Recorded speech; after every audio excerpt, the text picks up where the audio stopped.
Un problème sur la thermodynamique, une mole de gaz parfait qui subit les transformations réversibles suivantes. 1, 2, compression adiabatique.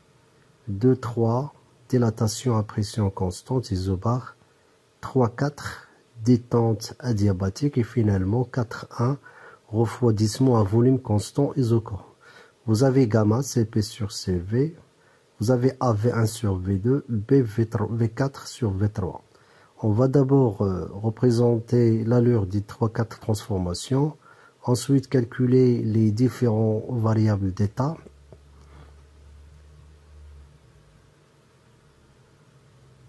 Ensuite, calculer les travaux et les quantités de chaleur échangées pour toutes les transformations avec la précision de sens de l'échange. Et à la fin, on va proposer une expression pour le rendement. On va le calculer. Vous avez les données gamma, la pression P1, A, T1, B et la capacité calorifique à volume constant. Donc voici l'allure des 4 transformations. 1, 2, c'est une transformation adiabatique, compression adiabatique. 2, 3, isobare. 3, 4, détente adiabatique. Et finalement, 4, 1, refroidissement à volume constant, isochore. La deuxième question, on va déterminer les différentes variables d'état au point 2, 3 et 4 en fonction de P1, V1 et B. On va commencer par 1, 2, la compression adiabatique. On va appliquer la loi, il y a l'équation de Laplace. Donc P1V à la puissance gamma est égal à P2 V2 à la puissance gamma. Donc P2 est égal à V1 sur V2 à la puissance gamma fois P1. Donc V1 sur V2 c'est égal à 1. Finalement, donc P1 A à la puissance gamma. Application numérique, on va trouver la valeur de P2.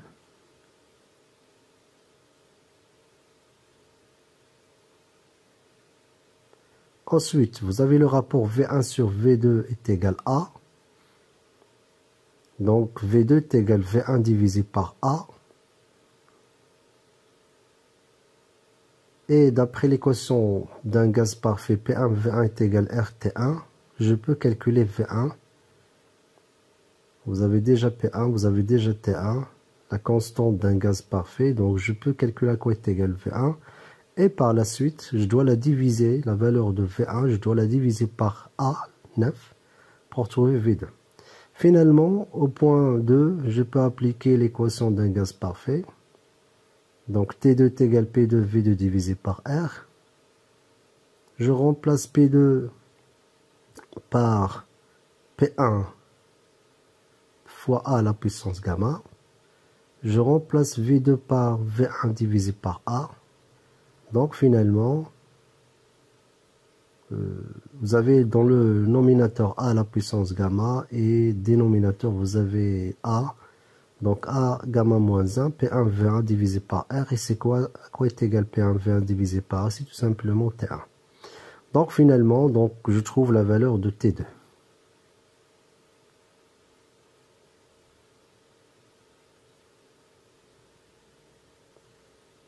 Ensuite, la dilatation 2, 3, isobare. P constante, c'est-à-dire P3 est égal à P2. P2 déjà calculé est égal à P1 à la puissance gamma. Donc finalement, P3 est égal à 2,167 10 à la puissance 6 Pascal. Le deuxième rapport que vous avez, V4 divisé par V3 est égal à B. Donc V3 est égal à V4 divisé par B. Et c'est quoi V4? C'est tout simplement V1 isobare. V1 déjà calculé 0,025 divisé par 3 la valeur de B. Je trouve la valeur de P3. L'équation d'un gaz parfait au point 3. P3 V3 est égal à RT3. T3 est égal à P3 V3 divisé par R.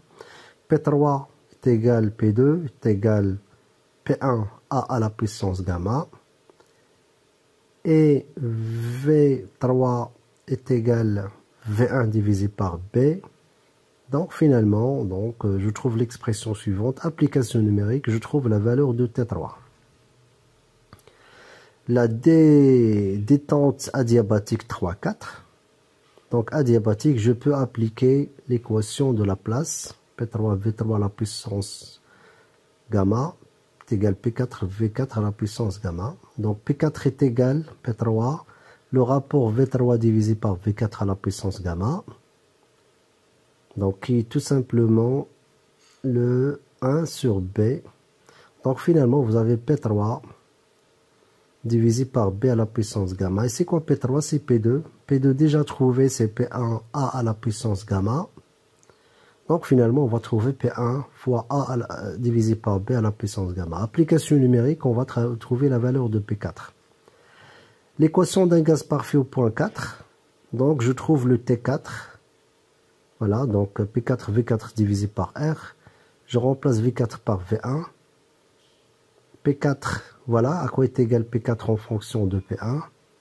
Je la remplace. Donc je trouve l'expression suivante. Application numérique, on va trouver la valeur de T4. Maintenant, le travail et chaleur échangé pendant la transformation 1-2. Adiabatique, donc pas d'échange de chaleur avec l'extérieur, Q est égal 12. J'applique le premier principe de la thermodynamique, delta U est égal Q12 plus oméga 12. D'après la première loi de Joule, delta U est égal CVT2 moins T1. Donc finalement, il y a égalité entre le travail et la variation de l'énergie interne, qui est égale tout simplement CVT2 moins T1. Application numérique, je trouve la valeur de oméga 12. Maintenant, le travail et la chaleur échangée pendant 2-3, l'isobare. Donc, on va commencer par la pression constante, c'est-à-dire oméga 23 est égal moins P2, V3 moins V2. Donc, application numérique, je trouve le oméga 23.